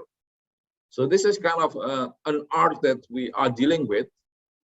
But however, mining laterite nickel is also challenging because it is laterally wipe out the forest. And we're dealing with the mud, we're dealing with the dissolved, what you call mud solid within the water. So in one hand, you're trying to optimize the values, and it's obvious to be efficient. But on the other hand, we're dealing a lot of environmental changes, Pak Lucas. That's what we are now. So it is very challenging. It is very profitable, but we need to be aware that we are actually changing the landscape. We are actually consuming the forest, and we have to put it back. Yeah. Thank you, Pak Adi Mariono. Such a very comprehensive answer and very optimistic. So we're very happy to hear from the industry who are very optimistic related with circular economy, especially in nickel industry. The next, Dr. Rita, related with several scenario in coal, which one do you think is the most feasible for Indonesia and many other countries? Thank you. Okay. Thanks, Lucas. For Indonesia itself, we realized that move on to renewable energy, we think is a must, because we know that CO2 emission from fossil fuel use is at alarming rate. So we should move to green energy, of course. But for Indonesia, because we still rely on coal as we should do it carefully. It means that we gradually decrease the consumption of our coal. That's why the government also plan to phase out the coal power plant in 2040. But before that, we still use the coal itself with applying clean coal technology and coal and carbon capture and utilization storage. We need to develop. Thank you. Okay, thank you once again, Pak Lucas. Based on the I managed to visit a site and they show some statistic about the demand for the RE. This for the coming month. I think based on this coming month about the September, this should very high. The price is considered very high. I cannot give a detail here about the price, but anyway, the price I mean the increase very drastically. And then okay, but recently maybe I not attended a meeting recently conducted by country our state or Perak, I mean one of the major state in Peninsular Malaysia, where we Dr. Wenezu last time, Professor Wenezu conduct some study there. Last time in the north part, the area okay, the government of state or the state of government of state of Perak in Malaysia try to regulate a new law method in order to manage the RE in the mining and processing industry in Malaysia, because normally the resources from the iron age claim, meaning for the granite, weathered granitic soil. So they are come like to come with the what call this one called the model in the model and the regulation that to be observed by the industry. The area again, there are a few areas already identified as a potential area, and then they are just waiting for a few company from China. I have managed to attend one meeting that I mean the one day workshop about the potential to develop the RE mineral in the state of Perak, which that normally in the north, because we got highly exposed granite crust this normally very close to the tin mining. Maybe some study, maybe Prof. Yonesu can add something. Maybe the relationship of the tin mining with RE what called mineralization. These are something I share because they are potential to, because they are company already interest in order to develop this resource. Okay, and then the government, I told you just now, okay, start to prepare the regulation based based on the what call advised by the what called the consultant and so on, in order to come with the common one, the regulation in the Thank you. RE mining. Thank you very much. Okay, thank you, Pak Kamar.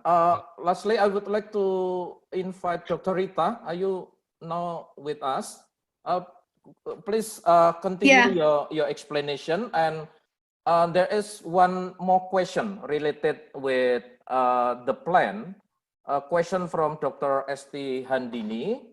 How realistic is Indonesia plan for transition into green energy, both in power sources and transportation in the next 5 to 10 years? So please continue your explanation in my previous question, as well as to reply the new question from Dr. Esti Handini, please. Okay, thank you, Pak Lucas. I'm sorry, I think my internet connection is poor before, so I lost the connection. So answering your question, in the energy transition era, I think we are all agree that we should move to renewable energy. But for Indonesia, because we still rely on coal as our economic driver, we should do it carefully.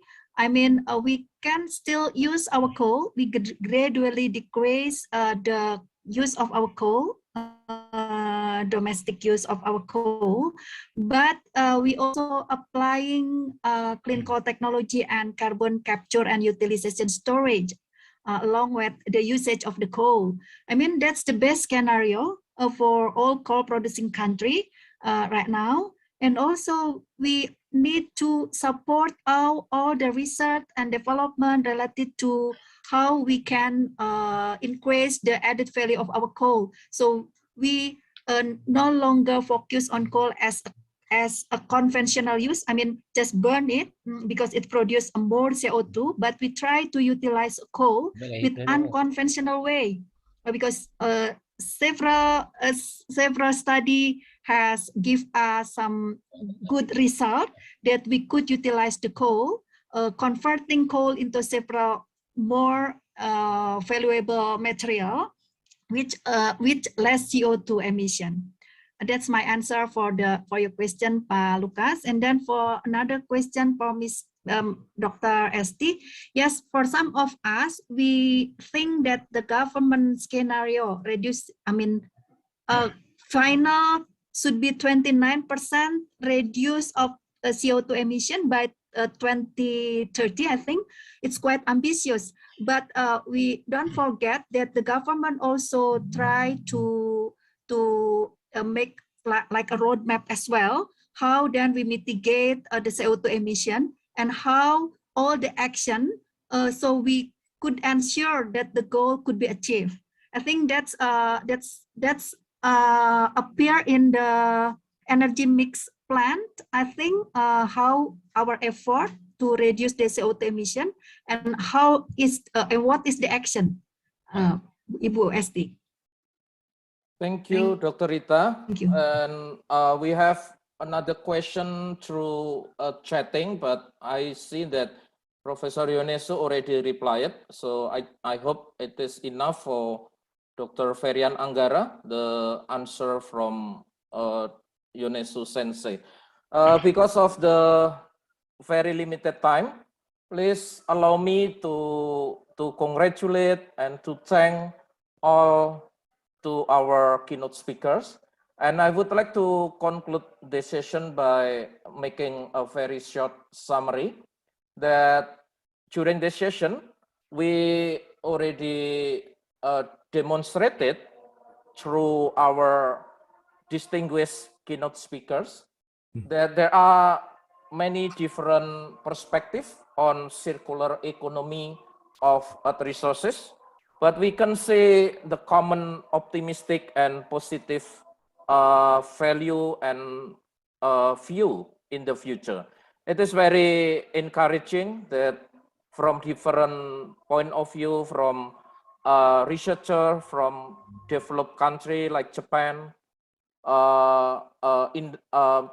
professional from real industry like Pak Adi Mariono, and then researchers from national agency as well as regulator actually, like Dr. Rita, as well as our colleagues from AUN SIDNet network in Malaysia, Dr. Kamal Shah, have demonstrated that there are many opportunities in different field of earth resources, and we expect that your sharing knowledge will strengthen our regional network, AUN SIDNet, especially in earth resources.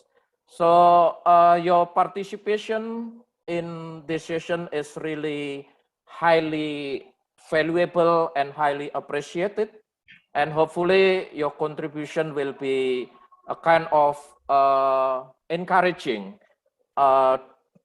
different universities within our AUN SIDNet network to strengthen our research in circular economy in earth resources. Okay, thank you very much again, and we have to close the session, and I would like to return the session to our organizing committee. Thank you, and please join me to give applause to our keynote speakers. Thank you. Thank you, Pak Lukas. Thank you. Okay, since due to the time constraint, I'm afraid we cannot have a short break, but later on, after this event is finished, you can have a nice supper. Next, we would like to welcome Ms. Manida Pakpian as a representative from AUN SIDNet. She will share information regarding AUN SIDNet program. Ms. Manida, are you with us? Good afternoon. How are you? It has been a long time. Yeah, long time no see. Yeah. So, We miss you Ms. too. Manida, the screen is yours. Okay, thank you very much, Miss Isha. First of all, good afternoon, everyone. It's very nice to meet all of you virtually today. Let me share my screen.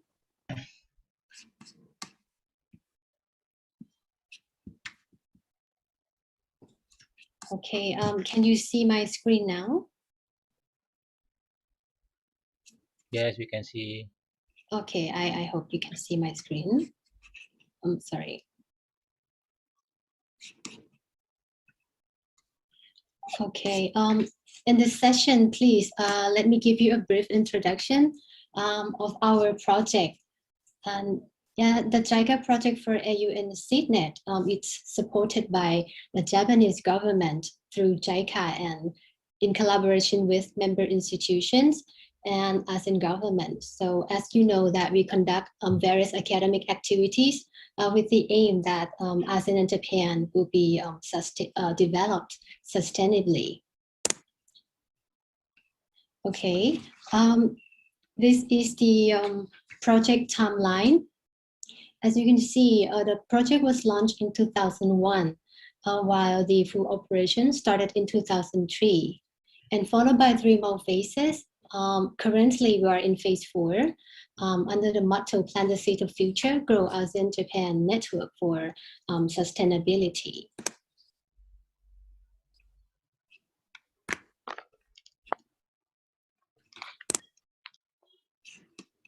Okay, our network is composed of 26 member institutions in ASEAN. And as you can see here, in Indonesia, there are 4 member institutions, including UGM. And all the project activities have been implemented by these member institutions with the support from 14 Japanese universities on your right-hand side. And of course, our activities cover these 10 engineering fields, and including geological and georesource engineering and interdisciplinary ones. Talking about our achievement, over the past 2 decades, we have been providing more than 1,400 scholarships and more than 270 research projects and more than 2,500 academic mobility programs. We also have our publication, and the last one, we have a regional conference, and we attract more than 1,000 participants. And please allow me to show you our ongoing programs and activities in phase 4. The ongoing programs include collaborative education program, alumni support program, regional conference, ASEAN Engineering Journal, and video contest for alumni network. And yes, we are facing the same situation, the COVID-19. We also are working on that purpose as well. And there are some previous programs from the previous phases. So please allow me to start from the first one, the CEP, or Collaborative Education Program. This program was launched in 2018. It's a platform where a university consortiums can work together. They can tailor their own study program to deliver the outputs. The applicants are requested to form a partnership in the form of a university consortium, and they can use their own expertise to deliver different outputs. As you can see, there are 10 CEP consortiums now. 6 of them are fully funded by AUN CNET, while the other 4 are a co-financing CEP. And here we have Cube ASEAN is now running by UGM and its partner. If you'd like to know more about each consortium, you can visit our website for more information. The second program, it is called ASP, or Alumni Support Program. Having more than 1,000 alumni from scholarship and research programs, ASP is introduced to sustain the network. And there are 2 types of ASP. ASPE is for organizing the event, and ASPR is for conducting the research. And good news, we are calling for application for the ASPE next year. If you would like to form a member to join this event, please submit your application by February next year. If you need more information, yes, of course, please visit our website, or you can contact the staff for more information. Now we are in the third program, regional conference. Right, that's why we are here today. RC is a platform, an annual conference serving as a platform to reinforce our connections, and we can share the innovative knowledge and technological advancement in engineering fields. And you can see here from the table, there are 3 more conferences next year. These are the 3 conferences will be hosted next year. And these photos are taken from the 11th Regional Conference in Geological and Georesource Engineering hosted by UP in 2019. Right. Next, ASEAN Engineering Journal, or AEJ. The journal was launched in 2011, and to ensure that the achievement will maintain after the end of phase 4, we decided to transfer the AEJ's ownership to UTM, one of our member institutions in Malaysia. It's got indexed by TCI, ACI, and Scopus. And luckily, the next session, Professor Nahasilan will give you an update about AEJ. So please let me skip.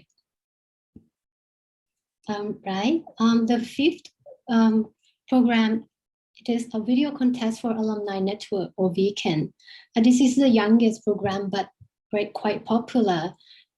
This is to invite our alumni to make a short video to promote themselves.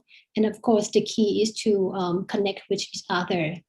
And the winner will receive the equipment supply. And the award is the iPad Pro 11.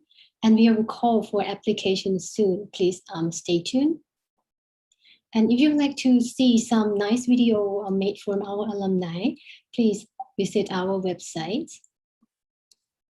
Right, apart from those programs, we are also working for the COVID-19. So we provide research funding in response to the pandemic as well. And there are three main programs under this. The first one is special program for research against COVID-19, or SPRAC. Out of 61 applications, we provide research awards to 33 projects. And UGM, there are 2 projects from Dr. Wawan Budianta and Dr. Yuni Gusmastuti as well. And under this SPRAC, member institution, Japanese university, industrial sectors, and external partners have been working for the collaborations with the aim of alleviating the COVID-19. The second program, it is called ESP, or Equipment Support Program for Research and Education for Member Institution under COVID-19. JICA decided to launch this program to provide practical equipment to our member institutions. This is to strengthen the research capacity between the alumni and their former Japanese advisor during the new normal settings. And the last one, we provide special fund for scientific literature purchase for our ongoing scholars during their online class due to the COVID-19 situation as well. And sorry, I forgot this one. And one of the interesting project under SPRAC is from Dr. Pham Thun Kieng from HCMUT. He decided the 3D printing model face mask using the control release nanosilver particle and activated carbon materials toward the antibacterial function for end user. And there are some more interesting projects. You can see more from the e-newsletter or our website. All right, these programs are from our previous phases. The graduate degree program, we have been providing more than 1,400 scholarships for master's, PhD Japan, PhD Singapore, and PhD Sandwich. And we provided more than 270 collaborative research projects. And the last one, we have supported more than 300 trips to Japan under the short-term study program in Japan. This program is attached to the PhD Sandwich program, where the student can visit their Japanese advisor at JSU to conduct their research. Right. Last but not least, here's the opportunity for our member institutions and alumni. For CEP, you can contact each member host institution for future collaborations. You can learn more the field and everything from our website. And for ASP, yes, you can apply for ASPE to organize the events. For RC, next year you can join either as an organizer or sponsor participant. For AEJ, you can submit your paper or join the reviewer team. And the last one, we will call for applications soon. Please stay tuned. And yeah, if you have any questions or if you need any assistance from us, here are the channels that you can reach us. Thank you very much. Terima kasih. That's the end for me. Thank you, Ms. Manida. Thank you. Okay, as for next, we are going to have Professor Nur Hazilan from UTM. It's going to talk about the ASEAN Engineering Journal, belongs to AUN Signet. Professor Nur Hazilan, the screen is yours. Oh no? Okay, I'm so sorry. I'm afraid Professor Nur Hazilan cannot make it. And now, Dr. Wahyu Wilopo, as conference chair of today's regional conference, shall announce the best presenter for RC-GEOE 2021. Dr. Wahyu Wilopo.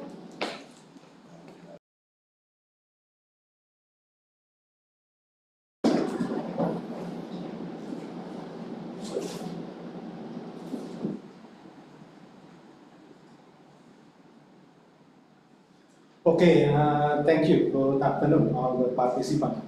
Hope that you still enjoy the conference. So before we announce the best presenter for today's conference, we would like to share the summary of the conference. Yeah, in today's conference, we had participants is around 155. Yeah. And then we also got the manuscript around 51, yeah, manuscript, and we have 43 presentations divided in the 9 parallel sessions. And the last,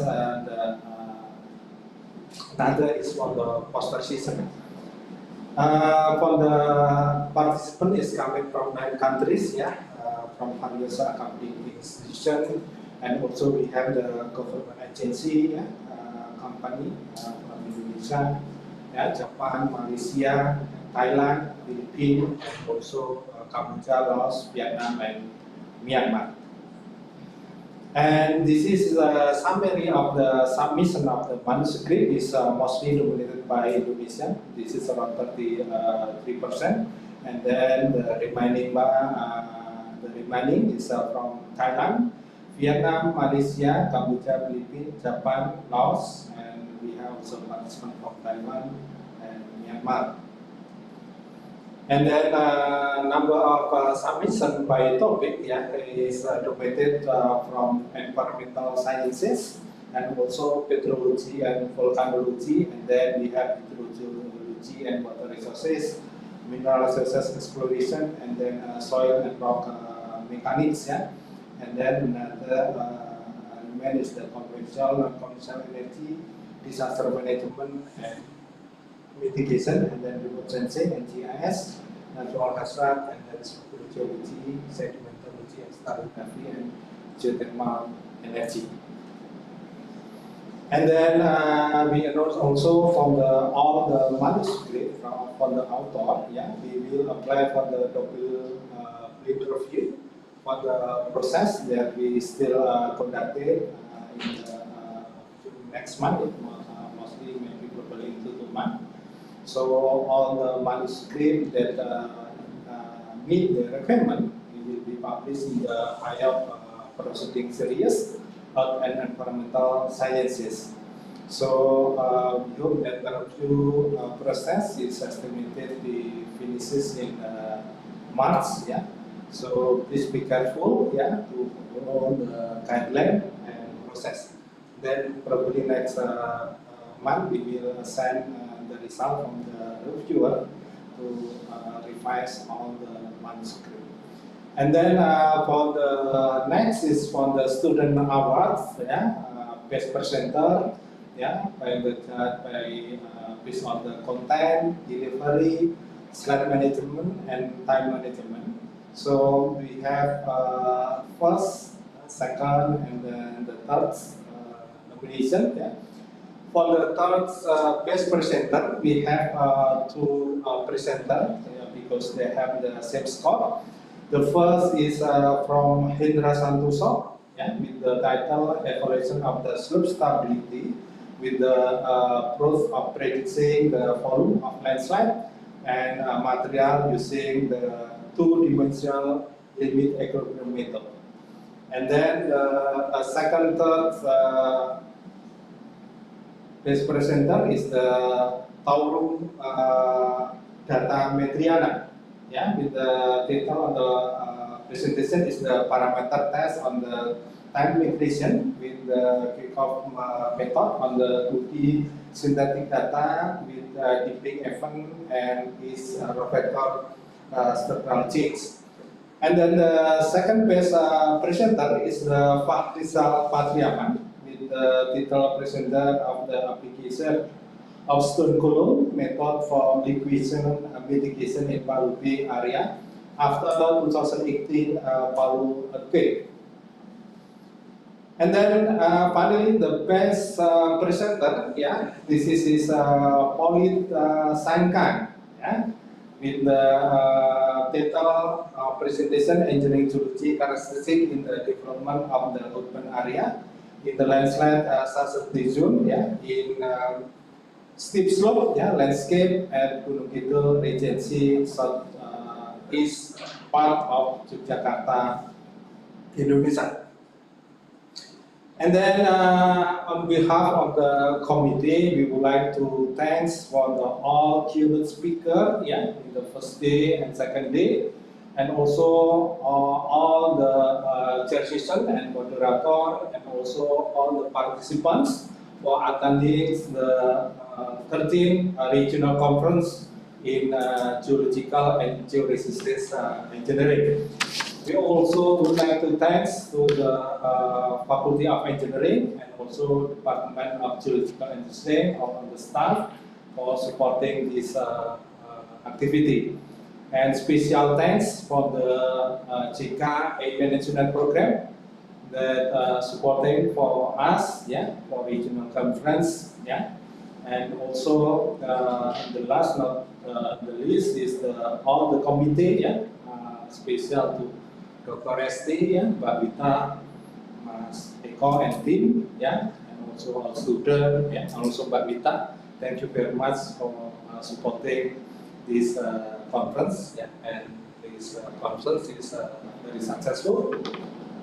And also we are apologies, yeah, if during the conference we have we did some mistake and also misunderstanding, yeah, due to the limiting of time to conduct this conference.